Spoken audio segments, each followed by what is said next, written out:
मेरे प्यारे स्टूडेंट, एक बार फिर से आप सभी का हमारे चैनल कैरियर पॉइंट पर स्वागत है आपका। आज हम 12th क्लास के रसायन विज्ञान का 2023 का मॉडल पेपर आपके सामने लेकर आए हैं। सॉल्यूशन सहित मिलेगा आपको, सभी के सॉल्यूशन करवाएंगे, इसलिए जल्दी से वक्त ज़ाया ना करते हुए जल्दी से स्टार्ट करते हैं। तो सबसे पहले जो ऑब्जेक्टिव क्वेश्चन है ये पूछे गए हैं, एक एक नंबर वाले क्वेश्चन है। तो स्टार्ट करते हैं, शुरू करते हैं। सबसे पहला क्वेश्चन है कि सिलिकॉन में किस तत्व को मिलाने से अन्य प्रकार का अर्धचालक बनता है। तो जो सिलिकॉन है तत्व है, उसमें कौन सा तत्व जो मिलाया जाता है जिससे अन्य प्रकार का अर्धचालक बनता है। तो जो ऑप्शन दिए हुए हैं डी, पी और जी और आयन, यानी बोरॉन, फॉस्फोरस, गैलियम और इंडियम। तो जो सिलिकॉन तत्व होता है उसमें फास्फोरस तत्व की अशुद्धि मिलाने पर अन्य प्रकार का अर्धचालक बनता है। तो पहले का राइट आंसर बी ब हो जाएगा, यानी फॉस्फोरस।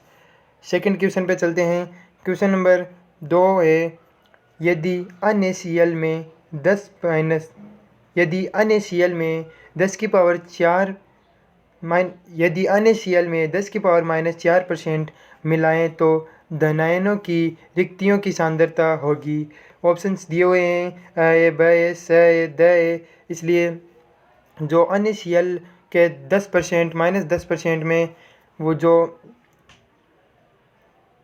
इसलिए दूसरे का राइट आंसर होगा वो होगा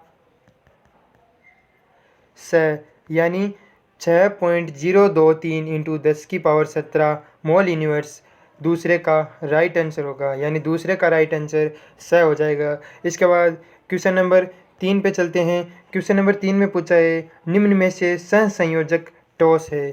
तो ऑप्शंस दिए हुए हैं सिलिकेट, हीरा, ग्रेफाइट, उपरोक्त सभी। तो जो सहसंयोजक ठोस होते हैं वो हीरा भी होता है, ग्रेफाइट भी होता है और सिलिकेट भी होता है। इसलिए जो तीसरे का राइट आंसर होगा वो होगा उपरोक्त सभी, यानी हीरा, सिलिकेट, ग्रेफाइट, ये तीनों ही सहसंयोजक ठोस होते हैं। इसके बाद क्वेश्चन नंबर 4 है, लोहे की छड़ को, यानी आयरन, आप ई समझते हो आप ही लोहे की छड़ को कॉपर सल्फेट CuSO4 विलयन में रखने पर, देखिए ऑप्शंस दिए हुए हैं, रखने पर क्या होता है, घोल का रंग नीला हो जाता है, रखने पर क्या होता है, घोल का नीला रंग बदल जाता है, लोहे की छड़ पर भूरी परत जम जाती है, और उपरोक्त में से कोई नहीं, या अ व ब दोनों। तो चौथे का राइट आंसर होगा वो होगा अ और ब दोनों होगा, क्योंकि जो लोहे की छड़ है उस पर कॉपर सल्फेट के विलयन में रखने पर, लोहे की छड़ होती है उसको कॉपर सल्फेट के विलयन में रखा जाता है, तो उस पर अ और ब दोनों होता है, यानी लोहे घोल का रंग होता है वो बदल जाता है, और लोहे की छड़ होती है वो भूरी परत, उस पर भूरी परत जमा हो जाती है। ये एक पात्र लिया है हमने, इसमें हमने एक आयरन की छड़ रखी है, लोहे की छड़ रखी है, और इसमें CuSO4 का विलयन है। तो इसमें क्या होगा, जो SO4 है वो इस पर जाके जमा हो जाते हैं, जिससे इस पर जो लोहे की छड़ होती है उस पर बुरी परत जमा हो जाती है, और जो घोल का रंग होता है वो नीला होता है, इससे बदलकर हरा हो जाता है। इसे ही हम, इसलिए जो चौथे का राइट आंसर होगा वो होगा अ और ब दोनों, यानी द होगा चौथे का राइट आंसर।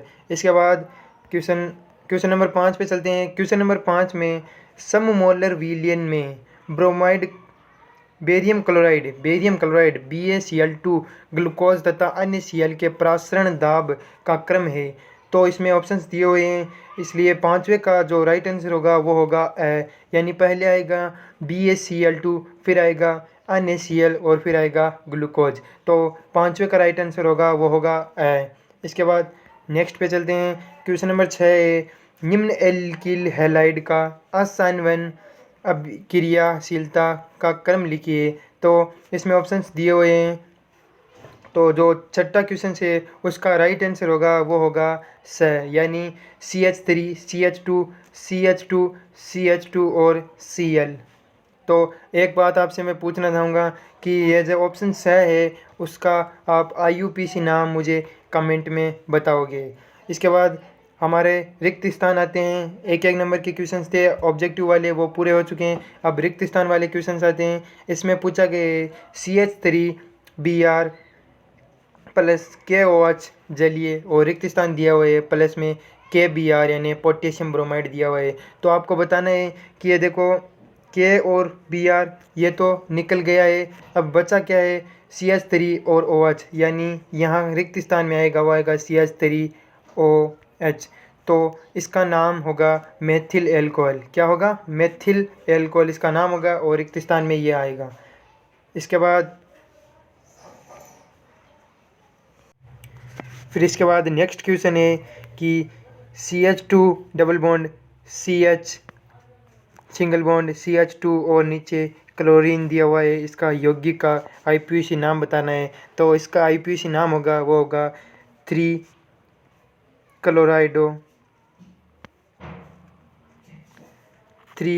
Chloride propane. क्या होगा इसका नाम, 3 क्लोराइड प्रोपेन। इसके बाद अगले वाले क्वेश्चन पे चलते हैं। इसमें CH3 इसके बाद अगले वाले क्वेश्चन में चलते हैं। इसमें CH3 NH2 के अन्य परमाणु में संकरण का प्रकार होता है। तो इसमें sp3 संकरण होता है। CH3 NH2 के जो अन्य होता है, नाइट्रोजन होता है, उसके परमाणु का संकरण sp3 होता है। इसके बाद नेक्स्ट में चलते हैं।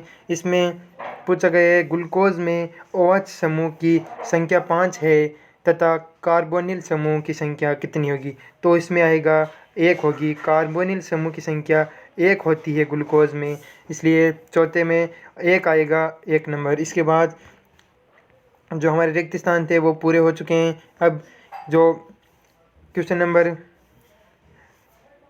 इसके बाद क्वेश्चन नंबर 3 आते हैं। इसमें प्रश्नों के उत्तर आपको एक पंक्ति में देना है, संक्षिप्त यानी छोटे शब्दों में देना है। इसलिए क्वेश्चंस पूछा गया है कि CH3Cl प्लस अन्य आई शुष्क एसीटोन में करवाना है, तो जो A उत्पाद बनेगा वह लिखना है आपको।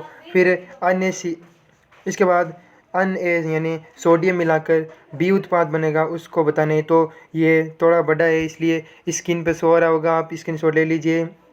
इसके बाद नेक्स्ट पे चलते हैं। इसमें बताया गया है कि निम्न को pKa के मान के बढ़ते हुए क्रम में लिखिए। इसके बाद जो हमारा नेक्स्ट क्वेश्चन है, निम्न को pKa के मान में बढ़ते हुए क्रम में लिखिए।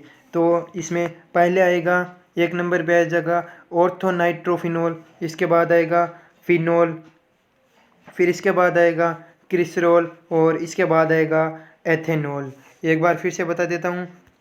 सबसे पहले नंबर पर आएगा ऑर्थोनाइट्रोफिनॉल 1 नंबर, 2 नंबर पे आएगा फिनॉल और 3 नंबर पे आएगा ऑर्थोक्रिस्टोल और 4 नंबर पे आएगा एथेनॉल। इसके बाद नेक्स्ट क्वेश्चन पे चलते हैं। इसमें हमें अल्फा डी प्लस ग्लूकोपायरेनोस संरचना बनानी है। इसमें संरचना पूछी गई है, तो स्क्रीन पे आंसर आ चुका होगा, स्क्रीनशॉट ले लीजिए। इसके बाद नीचे वाला क्वेश्चन है। इसमें पूछा गया है एक ट्राईपेप्टाइड में 3 एमिनो अम्ल कितनी संख्या में पेप्टाइड बंधों द्वारा संयुक्त रहते हैं। तो इसमें जो पेप्टाइड बंध होते हैं वो 2 होते हैं, यानी जो ट्राईपेप्टाइड में जो एमिनो अम्ल है उसमें जो 2 पेप्टाइड बंधों द्वारा बंधे रहते हैं। तो इसमें गलत है, पेस्टाइड है। हो सकता है सही होगा, लेकिन जो हमारी बुक में लिखा हुआ है वो लिखा हुआ है पेप्टाइड लिखा हुआ है। तो जो ये 2 पेप्टाइड बंधों से संयुक्त रहते हैं, बंधे रहते हैं। इसके बाद नेक्स्ट क्वेश्चन में चलते हैं। इसमें निम्नलिखित अभिक्रिया में MnO4 आयनों के 1 मोल के अपचयन के लिए कूलाम में विद्युत कितनी मात्रा की आवश्यकता होगी। तो ये क्वेश्चंस मैं आपके लिए छोड़ रहा हूँ, आप मुझे कमेंट में इसका ज़रूर आंसर बताना, आपको पता होगा तो इसके लिए। इसके बाद नेक्स्ट क्वेश्चन पे चलते हैं। इसमें हमें पूछा गया है हेनरी नियम पूछा गया है। हेनरी नियम तो आपकी स्क्रीन पे आंसर आ चुका होगा, स्क्रीनशॉट ले लीजिए। अच्छे से देख लेना बाद में।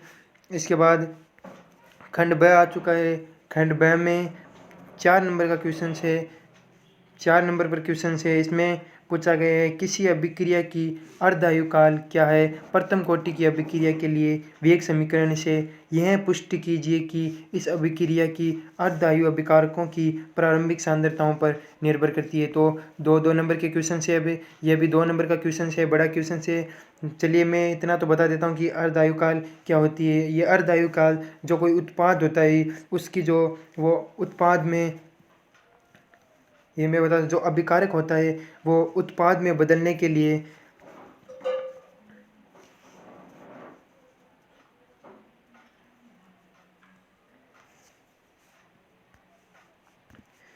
चलिए इसमें जो क्रियाकारक अभिकारक की अर्धायु किसी अभिक्रिया की अर्धायु काल है ये तो बता देता हूँ कि जो कोई तत्व होता है उसमें जो उत्पाद में बदलने के लिए जो समय लगता है उसे ही अर्धायु काल कहते हैं। जो उत्पाद जो प्रोडक्ट होता है जो तत्व होता है वो आधा आधा उत्पाद में बदल जाता है उसे ही अभिक्रिया की अर्धायु काल कहते हैं। प्रथम कोटि की अभिक्रिया के लिए वेग इस तरह आपकी स्क्रीन पे होंगे, स्क्रीनशॉट ले लीजिए।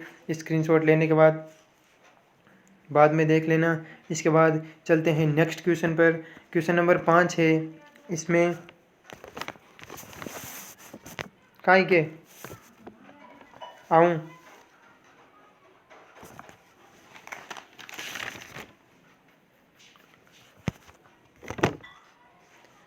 इसके बाद क्वेश्चन 5 है। इसमें पूछा गया है कि मेलाकाइट अयस्क तथा कैलामाइन अयस्क के धातु क्रम से प्राप्त धातुएं कौन कौन सी है, नाम लिखिए। तो इसमें जो मेलाकाइट होता है वो तो कॉपर धातु होती है उससे प्राप्त होता है, और जो कैलामाइन होता है वो जेडान यानी जिंक धातु से प्राप्त होता है। तो आपकी स्क्रीन पे आंसर आ चुका होगा, और मैं वैसे भी समझा दी हूँ। जो मेलाकाइट होता है वो तो Cu यानी कॉपर से प्राप्त होता है, और जो कैलामाइन होता है वो जिंक यानी जेडान को क्या बोलते हैं,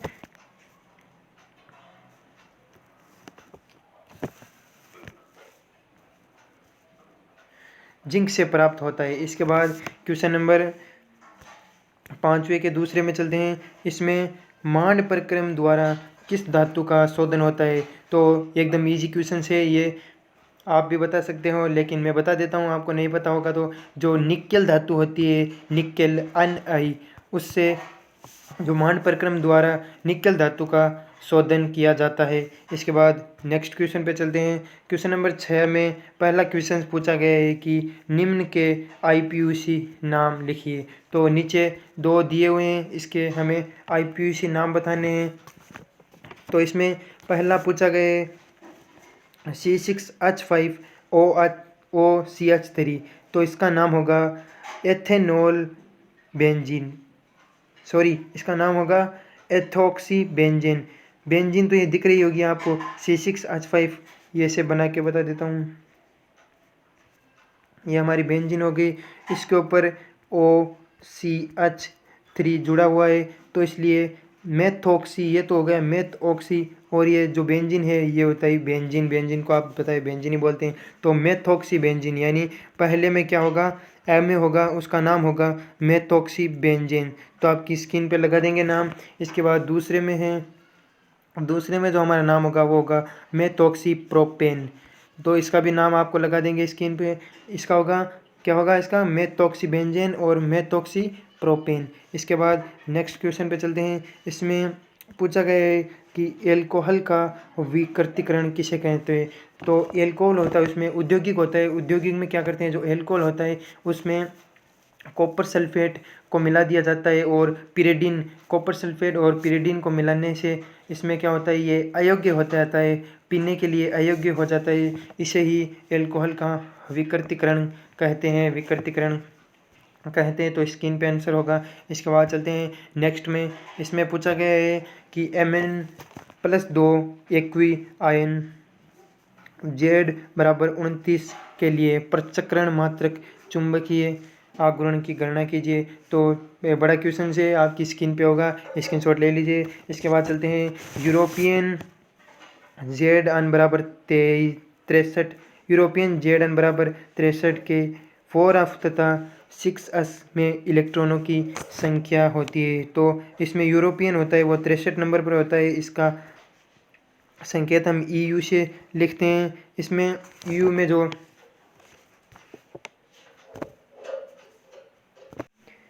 तो इसमें यूरोपियन का जो इलेक्ट्रॉनिक विन्यास होता है वो होता है 4f7 और 6s2। क्या होता है 4f7 और 6s2?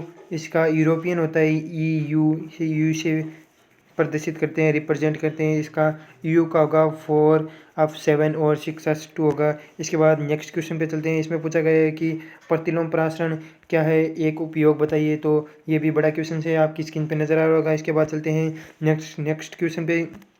इसमें पूछा गया है कि K2SO4 पोटेशियम सल्फेट 0.001 मोल विलयन का पूर्ण वियोजन होने पर वोट हॉक कारक का नाम लिखिए। तो इसमें ज़्यादा कुछ नहीं है, शॉर्ट सा क्वेश्चन है। इसमें बस आपको एक लगाना है। इसका जो मान होता है वन हॉक का मान लिखिए। तो इसमें वन हॉक का मान होता है वो 1 होता है। बस आपको 1 लगाना है और ज़्यादा कुछ नहीं है। इसके बाद नेक्स्ट पेज पे चलते हैं। इसमें पूछा गया है, दो आपको संकुल दिए हुए हैं, इसका IUPAC नाम पूछा गया है। ये भी 2 नंबर का क्वेश्चन है। एक एक नंबर के क्वेश्चन से और 2 क्वेश्चन से, इसलिए 2 नंबर के क्वेश्चन से। इसमें सबसे पहले में दिया हुआ है पोटेशियम दिया हुआ है। तो पोटेशियम को आपको पता है ये बाहर है, जो कोष्टक से बाहर होगा उसको पोटेशियम ही कहेंगे। तो स्क्रीन पे नाम होगा, मैं लिख नहीं सकता इसलिए बोल देता हूँ पोटेशियम। इसके बाद जो लिगेंड है वो कितने 6 हैं, तो इसलिए जो अंदर लिगेंड है उनको बोलते हैं साइनाइड। तो पोटेशियम हेक्सासाइनाइड। और जो हमारी केंद्रीय धातु है उसको वो फेरेट बोलते हैं। तो पूरा नाम क्या हो सकता है? पूरा नाम हमारा हो जाएगा पोटेशियम हेक्सासाइनोफेरेट। और जो इसकी जो रोमन में हम संख्या लिखते हैं वो ऑक्सीजन संख्या होगी, वो होगी 2 होगी। इसके बाद नेक्स्ट पे चलते हैं। ब में पूछा गया है क्रोमियम और जो लिगेंड है हमारा वो डाइएमीन एथिलीन दिया हुआ है, एथिलीन डाइएमीन दिया हुआ है। उसके नीचे लिगेंड 3 है और बाहर Cl3 दिया हुआ है। तो इसका नाम होगा ट्रिस एथिलीन डाइएमीन क्रोमियम। और इसकी वो ऑक्सीजन संख्या 3 होगी। इसके बाद क्लोराइड है। इसके बाद नेक्स्ट क्वेश्चन पे चलते हैं। अब हमारा खंड से आ चुका है। इसमें पूछे गए उचित उदाहरण सहित अभिक्रिया की समीकरण लिखिए। ये भी स्क्रीन पे आपके आ चुका होगा। 4 नंबर का क्वेश्चन है, एक एक नंबर के करके दिए हुए हैं, क्योंकि हमें पता है कि केमिस्ट्री में वैसे भी बड़े क्वेश्चन नहीं आते हैं, और बड़े आते हैं तो अभी वो टुकड़े में आते हैं, एक एक नंबर में आते हैं। इसके बाद पूछा गया है बादल किस प्रकार का कोलाइडी है, समझाइए। तो ये भी बड़ा क्वेश्चन है, स्क्रीन पे आंसर आ चुके होंगे। और वैसे मैं समझा देता हूँ कि इसे एरासोल कहते हैं, शॉर्ट में एरासोल कहते हैं। बादल एक प्रकार का एरासोल कोलाइडी। इसके बाद एंजाइम उत्प्रेरक किसे कहते हैं, एक उदाहरण सहित समझाइए। स्क्रीन पे आंसर देख लीजिए, स्क्रीनशॉट ले लीजिए, बाद में अच्छे से देख लेना। अभी क्वेश्चंस देख लीजिए। ऐसे क्वेश्चंस आते हैं, बोर्ड में पूछे जाते हैं और आप करके नहीं आते हो और नंबर वैसे ही चले जाते हैं। शॉर्ट क्वेश्चन आते हैं, छोटे छोटे क्वेश्चन है, देख लीजिए। इसके बाद में पूछा गया है कि विद्युत अपवहन का नामांकित चित्र बनाइए। ये भी एकदम इजी क्वेश्चन है, एकदम इजी। जो विद्युत अपवहन है वो एकदम इजी इसका डायग्राम है। इसके बाद चलते हैं, पनीर किस प्रकार का कोलाइडी है। ये जो जेल प्रकार का कोलाइडी है, क्योंकि इसमें पनीर में होता है प्रक्षेप्त परावस्था होती है, वो तो होता है द्रव होता है, और प्रक्षेपण माध्यम होता है वो होता है ठोस होता है। तो ये जेल एक प्रकार का जेल कोलाइडी है। इसके बाद चलते हैं नेक्स्ट में। इसमें बताया गया है कि उत्प्रेरक की वर्णनात्मकता किसे कहते हैं, उदाहरण से समझाइए। स्क्रीन पे आंसर है, जल्दी से स्क्रीनशॉट ले लीजिए। इसके बाद टिंडल प्रभाव का नामांकित चित्र बनाइए। इसमें टिंडल प्रभाव का नामांकित चित्र बनाना है। इसके बाद पूछा गया है, क्वेश्चन नंबर 12 में आ चुके हैं। इसमें क्लोरीन के 2 ऑक्सी अम्लों के रासायनिक सूत्र लिखने हैं। तो क्लोरीन के 2 रासायनिक अम्लों के सूत्र आप खुद भी लिख सकते हैं, ईजी एकदम। और इसमें स्क्रीनशॉट ले लीजिए। इसके बाद पूछा गया है कि उत्कृष्ट गैस समूह का सामान्य इलेक्ट्रॉनिक विन्यास क्या होता है। तो जो हमारे उत्कृष्ट समूह होते हैं वो उत्कृष्ट गैस होती है। उत्कृष्ट गैस के समूह हमारे वर्ग 18 के तत्वों को कहा गया है।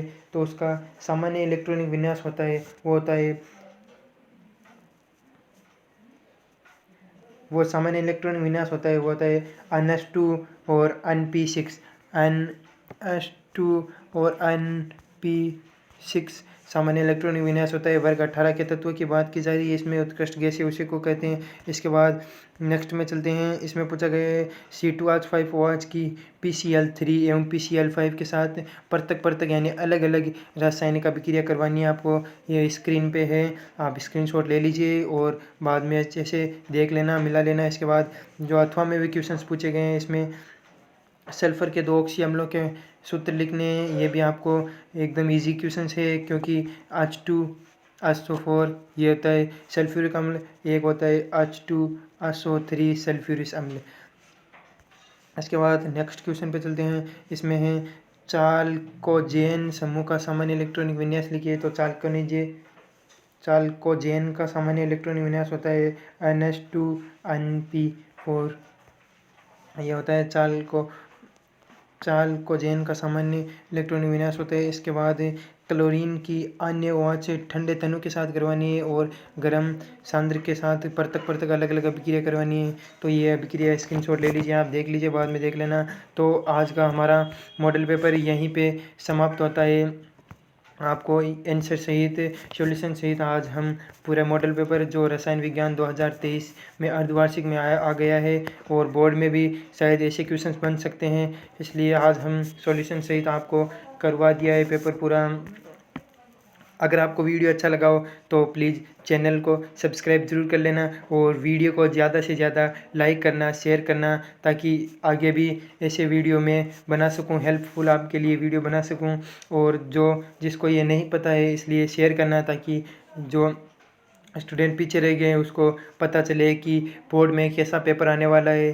तो आप सभी का पूरे वीडियो पर बने रहें। धन्यवाद। मिलते हैं नेक्स्ट वीडियो के साथ, तब तक बने रहिए हमारे चैनल करियर पॉइंट पर। धन्यवाद।